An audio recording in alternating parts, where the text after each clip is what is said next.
আমরা আশা করেছিলাম স্বাধীনতার পর যে আশা আকাঙ্ক্ষা উদ্দীপনা নিয়ে দেশ গড়ার আওয়ামী লীগ এসে আমাদের সেই সমস্ত সকল আশা আকাঙ্ক্ষা চূর্ণ বিচূর্ণ করে দিয়েছে। আজকে সামনের যে দিনগুলো আসছে এই নির্বাচনে আমরা আশা করছি সরকার যথাযথভাবে জনগণের যারা আশা আকাঙ্ক্ষা প্রতিফলন ঘটাবে সেরকম একটি দলকে ভোট দিয়ে নির্বাচন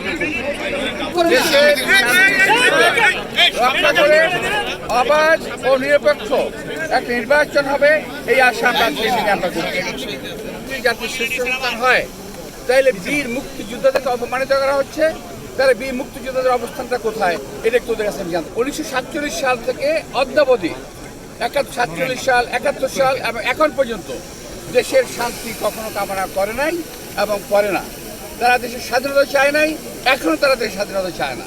তারা চায় এই দেশটা একটা বিপাকে পড়ুক, একটা ভালো খারাপ অবস্থায় চলে যাক এবং অশান্তি বা একটা দেশ থাকুক, তারা এই চায়। 71 এবং 24 যার যার অবস্থানে সমহিমায় তারা বিরাজিত, যার যার অবস্থানে। 71-এর সঙ্গে 24-এর কোনো তুলনা চলে না, হওয়ার কোনো সম্ভাবনা নেই।